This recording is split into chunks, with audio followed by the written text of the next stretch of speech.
DKI Jakarta.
Ya, ini adalah wawancara saya dengan Kepala Sekolah dari SDN Pademangan Timur 05 terkait dengan kasus dilema etika dan juga bujukan moral.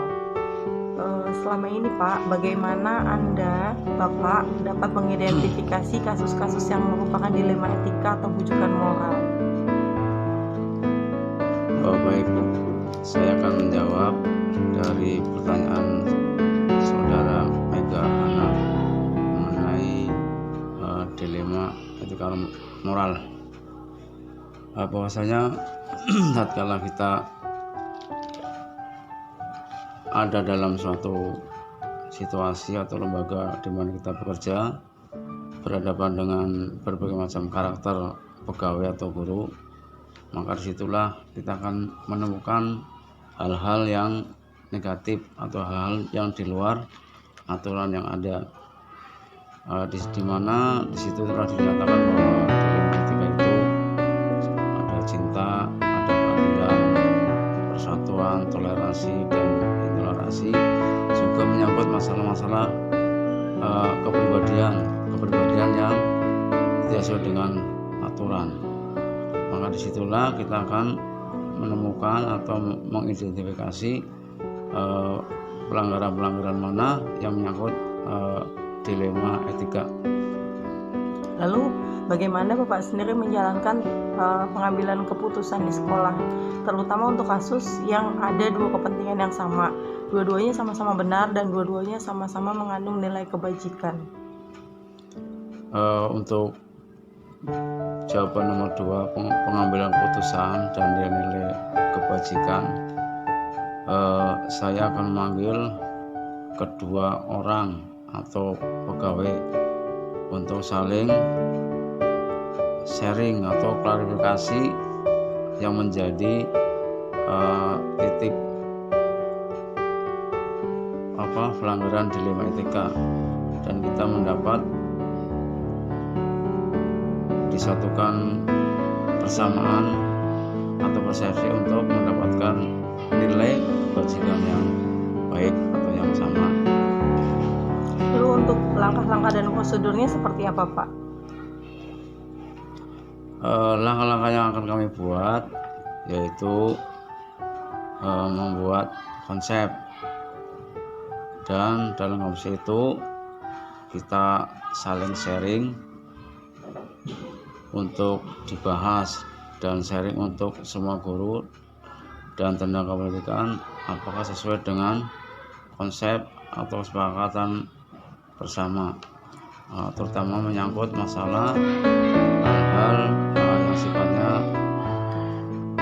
kepribadian atau pelanggaran etika atau pelanggaran aturan yang ada di sekolah kita.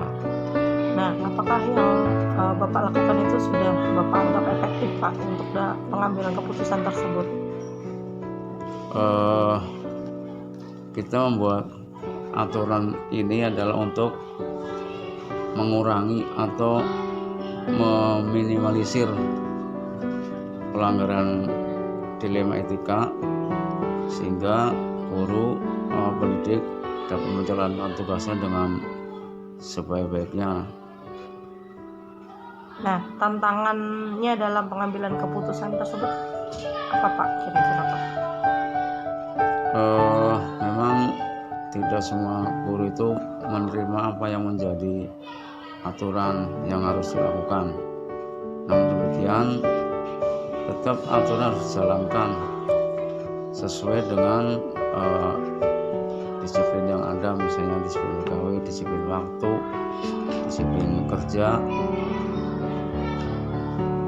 Mereka harus selalu siap setiap saat sesuai dengan tupoksinya. Tidak ada yang menyia-nyiakan waktu, tidak ada yang membuang-buang waktu dengan hal-hal yang tidak baik, tidak positif. Nah, untuk jadwal sendiri bagaimana, Pak? Apakah ada jadwal tertentu dalam menyelesaikan suatu kasus atau menyelesaikannya langsung di tempat, atau memang bentuknya seperti apa gitu, Pak, yang Bapak jalankan? Iya, bisa lihat dengan situasi dan kondisinya. Kalau yang menyangkut masalah pribadi masing-masing, bila kita langsung panggil untuk klarifikasi secara individu, dan kita lakukan pertemuan. Namun bila kasusnya menyangkut keseluruhan, maka kita buat dalam pertemuan bersama supaya hal-hal tersebut tidak terulang kembali. Kita adakan rapat di akhir bulan untuk evaluasi kegiatan yang ada di sekolah, juga yang berhubungan dengan hal-hal yang bisa menimbulkan sesuatu yang tidak kita inginkan.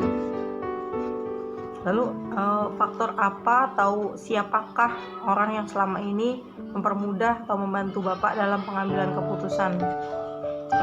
Tentunya setiap masalah berbeda kasusnya, sehingga ada kalanya saya sebagai pimpinan membuat keputusan sendiri, ada kalanya kita melibatkan guru lain atau wakil kepala sekolah sehingga bisa sumbang saran untuk menyelesaikan masalah yang ada yang terjadi. Nah, dari semua hal yang sudah Bapak sampaikan tadi, pembelajaran apa kira-kira yang bisa Bapak petik dari pengalaman Bapak dalam proses pengambilan keputusan dilema etika? Di dalam dilema etika kan banyak hal ya, di antaranya ada 4 itu. Maka kita buat tingkatan atau hierarki pengambil keputusan mana yang sesuai dengan kasus yang terjadi.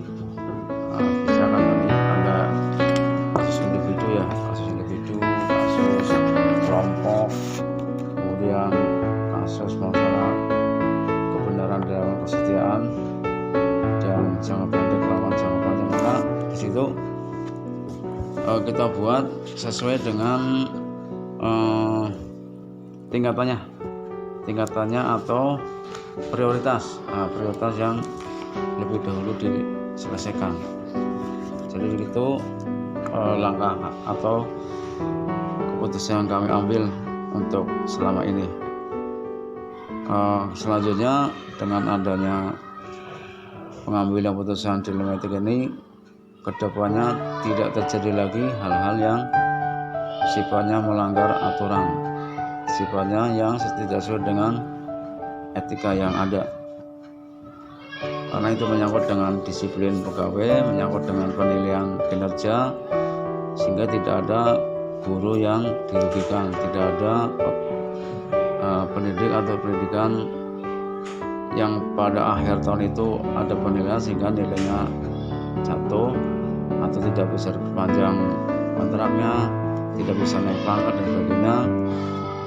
Sehingga adanya penyelesaian kasus dilema etika ini, kedepannya tidak terjadi hal-hal yang tidak kita inginkan, sehingga sekolah berjalan dengan semestinya, murid mendapatkan pelayanan yang maksimal, guru bekerja dengan nyaman, dengan baik, tidak ada hal-hal yang merugikan pegawai ataupun sekolah. Ya, baik. Terima kasih Bapak atas penjabarannya. Demikian tadi wawancara saya dengan Kepala SDN Pademangan Timur 06, Bapak Haji Taryono. Terima kasih kami ucapkan.